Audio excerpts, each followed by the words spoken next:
September 6. I saw him again today. I was returning from work late in the afternoon.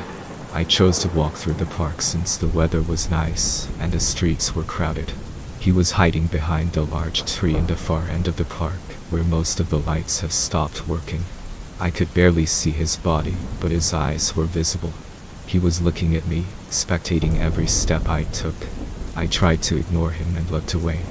No one else seemed to notice him. When I turned to look for the last time before leaving the park, a small family was sitting near the tree playing with their dog. He was gone. I didn't tell anyone in my family, of course. They already think that I am crazy. My nightmares have gotten worse. I don't feel like sleeping today. I am afraid that I am going to see him in my dreams. September 15. I just returned from Dr. Susan. She told me to continue the writing, even though I don't think it helps. She asked me about my plans for the weekend. I lied to her. I told her that I was going on a small day trip with some guys from work. Then she asked if I had seen the weird creature lately. I lied again. She seemed relieved. She tried to hide it, but I could see it in her eyes. On the way home I stopped to pick up dinner from the Chinese restaurant on the corner. I almost dropped the bag when a swarm of bats flew above me. One of them flew a little lower for a while, and then it fell on the sidewalk near me. It flopped for some time before finding its way back to the sky. I followed it briefly with my eyes, but then my look stopped on the fire escape ladder of the building across the street.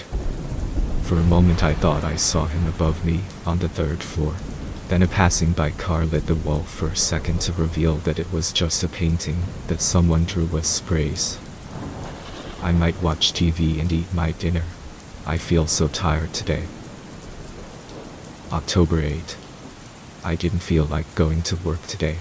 I said I was ill and spent almost all day on the couch watching some of Amelia's favorite TV shows. I miss her so much. Dr. Susan says that it is okay to feel that way. It's only natural, but eventually, I will have to move on and leave the grief behind. I had some of her photos on the couch near me to keep me company. Her favorite comedy was playing. I couldn't stop crying, but I couldn't stop laughing either. It was so strange. My tears were pouring from my eyes, and I felt so desperate, but at the same time, my face was hurting from the laughing. I only stopped when I saw him outside of my window.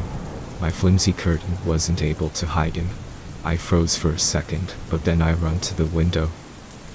For the first time, I saw him from up close. He almost smiled at me with his sharp teeth sticking out. Then he opened his arms and fell.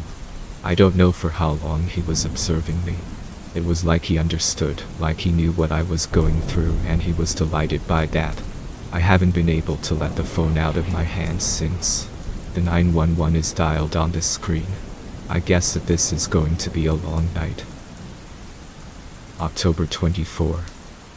I visited her grave this morning. Some idiot had drawn a question mark on her headstone. It took me a while to clean it.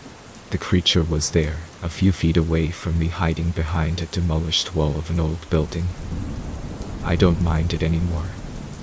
A small girl with her father was also in the cemetery. For a moment the girl glanced in my way looking worried, then a scary look took over her face. She raised her hand and pointed in my direction.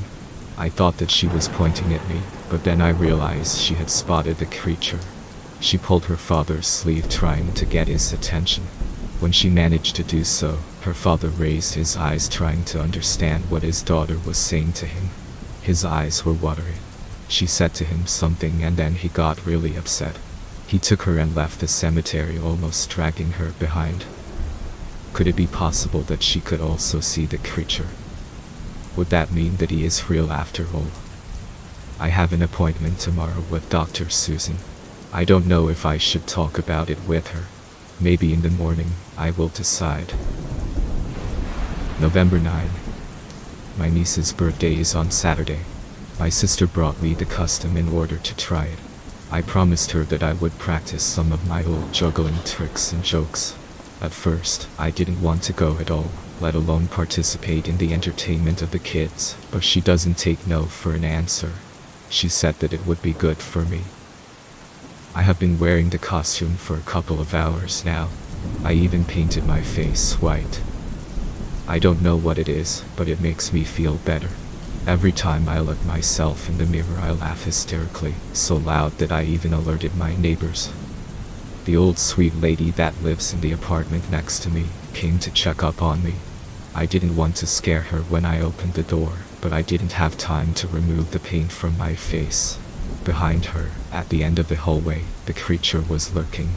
I smiled at him and laughed. The poor old woman must think that I am crazy. I will sleep like that tonight and change tomorrow before going to work. November 14. A man was killed in front of me today. I was getting down the stairs to the subway. The person in front of me didn't see the newspaper that was thrown away on the stairs. He slipped on it and fell. He hit his head on the corner of multiple steps, leaving a bloody trail behind him. I don't know why I giggled. Multiple people rushed at his body at the bottom of the staircase, but it was already too late. Some of them were looking at me completely shocked. They must have heard my laugh. I felt their eyes piercing me, and so I slowly turned back and left. The people that were behind me moved away like they felt disgusted by me.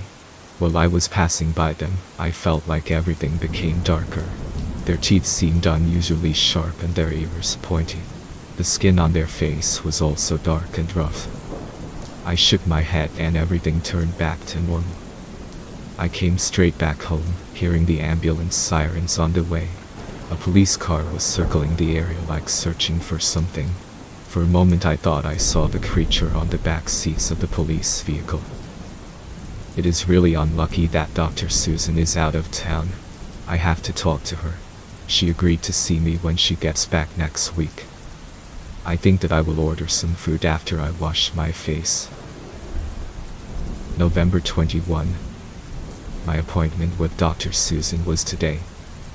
I really didn't want any of that to happen. I just wanted to talk to her and hear her say that everything is going to be okay, that everything was natural like she always did, but she didn't this time. She said that I needed help, more help than she could provide me. She tried to call someone, but then I snapped. I just wanted to grab her phone. I wanted her to listen to me. She was wrong. I wanted her to know that. I still can't remember how it happened. I rested her body on her favorite chair. Unfortunately, her secretary heard the noise and came in. She was so young and beautiful, but it had to be done. I don't know why I am writing all this, since I will burn the notebook anyway. I can't remember painting my face white either.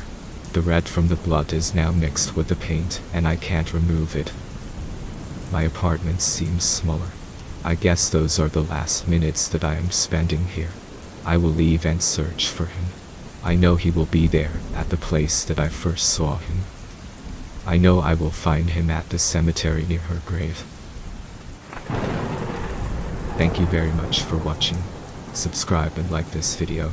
If you like scary stories, you can also check my other videos. I will see you in the next.